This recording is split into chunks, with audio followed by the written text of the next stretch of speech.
નમસ્કાર મિત્રો, SP education ચેનલમાં આપ સૌનું હાર્દિક સ્વાગત છે। આપણી ચેનલ પર જો નવા હો તો ચેનલને સબસ્ક્રાઇબ કરી લેજો, જેથી તમને ટેટ ટાટ સરકારી ભરતી અને સરકારી પરીક્ષાઓને લગતી નવી અપડેટ મળતી રહે। જો આપણી ટેલિગ્રામ ચેનલ પર જોઈન ન થયા તો ત્યાં થઈ જજો। વિડીયો નીચે લિંક મૂકેલ છે, ત્યાં પણ તમને શિક્ષણને લગતી ઘણી માહિતી મળી રહેશે। વિદ્યા સહાયક ભરતી ધોરણ 1 થી 5 ગુજરાતી માધ્યમ વર્ષ 2024 અંતર્ગત જિલ્લા પસંદગી કરનાર ઉમેદવારોની નિમણૂક આપવા બાબત એક પરિપત્ર કરી દેવામાં આવ્યો છે। તમામ ઉમેદવારોને તારીખ 17/7/2025ના રોજ સ્થળ પસંદગી કરવાની રહેશે અને તમામ ઉમેદવારોને નિમણૂક હુકમ કરવાના રહેશે।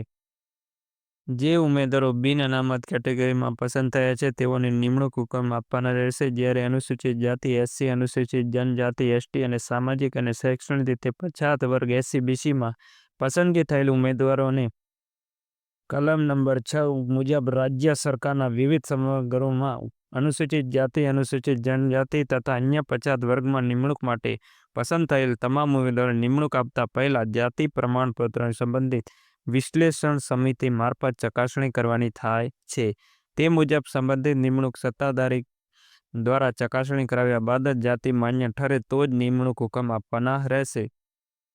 જે ઉમેદવારોના જાતિ પ્રમાણપત્ર અમાન્ય ખોટા ઠરે તેમના જિલ્લા પસંદગી પત્ર નિમણૂક હુકમ રદ કરવાનો રહેશે। શાળામાં હાજર કરવાનો સમયગાળો જાતિ પ્રમાણપત્રની ખરાઈ થઈ આવેથી દિન 7માં હાજર થવાનું રહેશે। વિદ્યા સહાયક ભરતીમાં પહેલા નોકરી આપી દેવામાં આવતી હતી, ત્યારબાદ જાતિના પ્રમાણપત્રની ખરાઈ કરવામાં આવતી હતી।